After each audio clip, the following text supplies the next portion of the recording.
There's an inherent danger in overhyping entertainment. After everybody fills your head with inflated expectations, the only realistic result is disappointment. No game can live up to the hyperbolic claims coming from friends and critics. That's what happened with The Fall, the clever science fiction-themed action puzzle game from Over the Moon.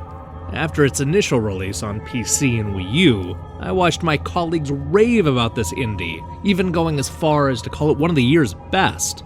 But the hype was too good to be true, and this brand new PlayStation 4 port set me up for a mighty fall. True to its name, this game starts with a man tumbling from the sky. Something has gone wrong, and the crash landing has likely injured Josephs, the man inside the suit. But not all is lost. As it turns out, Joseph's suit is equipped with an onboard computer that can take control and move the wounded man to safety.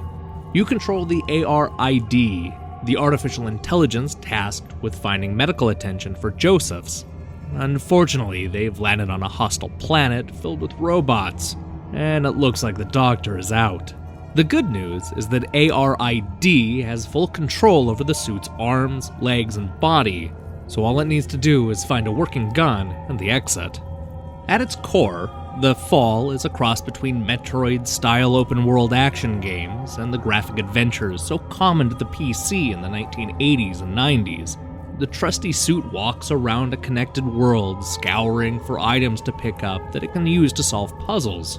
ARID will find tools to fix up old cars, pans to catch blood, and a rotting human head that can feed a whole family. No, really. Play the game, you'll see what I mean. These graphic adventure elements do a good job of separating The Fall from The Swapper, a similarly themed science fiction puzzler. The tasks all feel like they're connected to the world and largely make sense to the storyline, which is not always the case in this style of game. More importantly, the puzzle solutions actually make sense, and it never devolves into dumb graphic adventure logic. Unfortunately, it's this style of puzzle that ultimately brings the game to a grinding halt.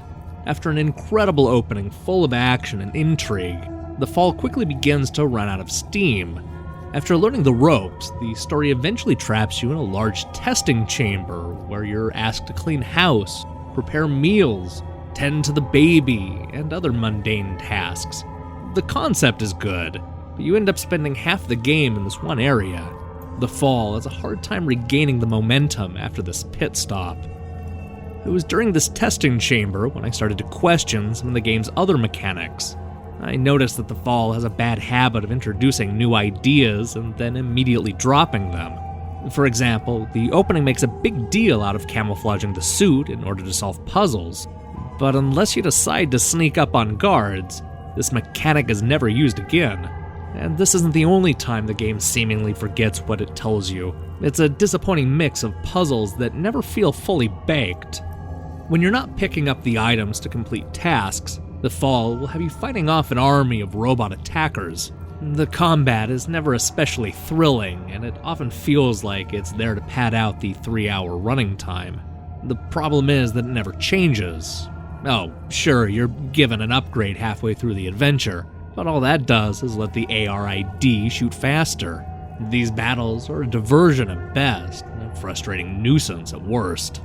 It doesn't help that the game is often difficult to control. Switching between actions and items requires not only pointing the right analog stick towards the object, but holding a button and cycling with the D-pad. You can also switch between the flashlight and gun, which I found myself doing all the time by accident.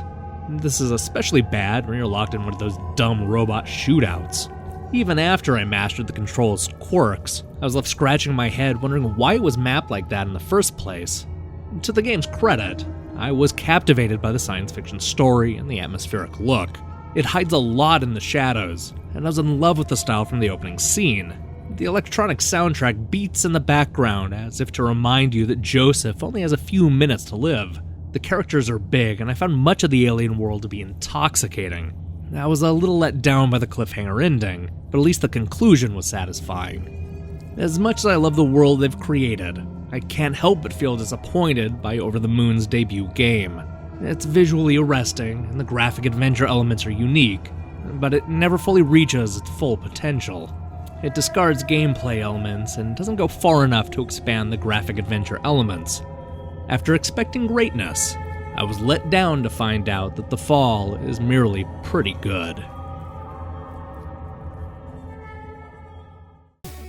Hey, thanks for watching my review. It felt good to finally get through this one. It's a game I've been hearing about for months. I'm hard at work on a bunch of new reviews, so make sure and be on the lookout for those. We also have a bunch of new shows coming up this week, including more GamePro puns. In the meantime, I suggest you click the subscribe button and support what we're doing here. Or don't, it's your call. Until then,